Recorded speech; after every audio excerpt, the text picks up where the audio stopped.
We all know by now that the Celtics young duo is one of the best in the NBA. But what if I told you that this is the best young duo of all time?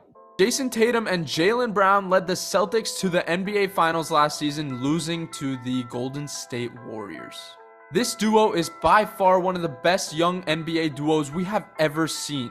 And when you compare them to the all-time duos, the list gets a little crazy. But before we do that, let's compare them to some of the duos in the NBA currently right now to see where they rank amongst them. Jayson Tatum is a 6'8" small forward and he's just 24 years old, but some people say he's still 19. He has career averages of 21 points per game, 6.5 rebounds, and 3 assists, with 3 All-Star appearances already to his name. Jaylen Brown is a 6'6" shooting guard who is only 25 years old. He averages 16.5 points, 5 rebounds, and 2 assists per game with 1 All-Star appearance.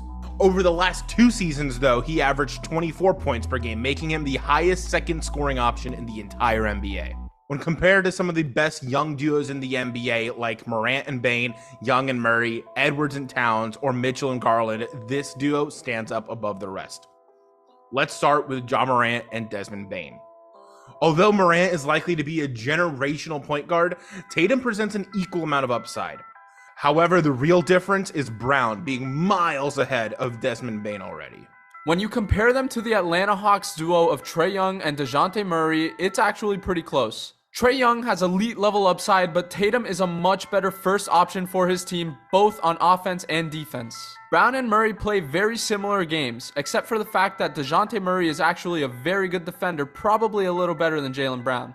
But when you combine the two and look at them as a duo, you have to take into account the success that they've had already. Maybe give Trae Young and DeJounte Murray some time together before we make this conclusion, but if I had to get one of these duos right now, it would clearly be the Boston Celtics.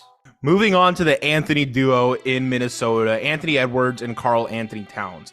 Although Karl Anthony Towns is a really good player, he is a defensive liability and he has an inability to play the 5, which limits his upside.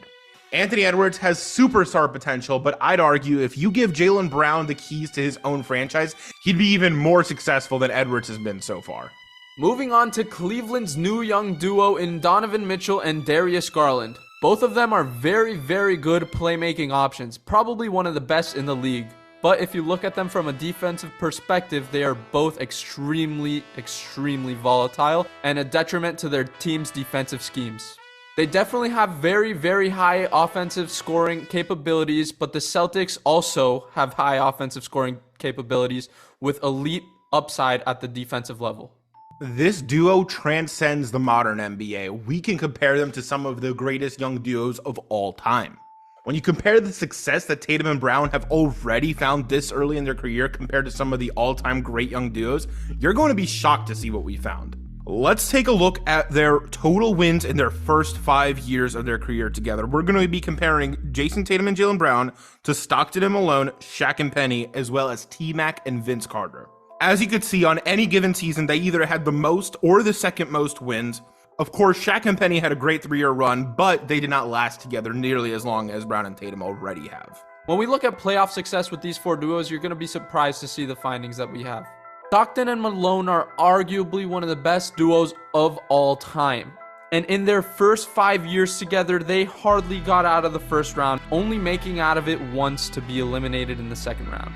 Every other year was a first round bounce. When you look at Tatum and Brown, in year 1, they went to the conference finals together. In year 2, they lost in the second round. In year 3, they went to the conference finals again. In year 4, unfortunately, they did lose in the first round, but the next year they bounced back and went to the finals.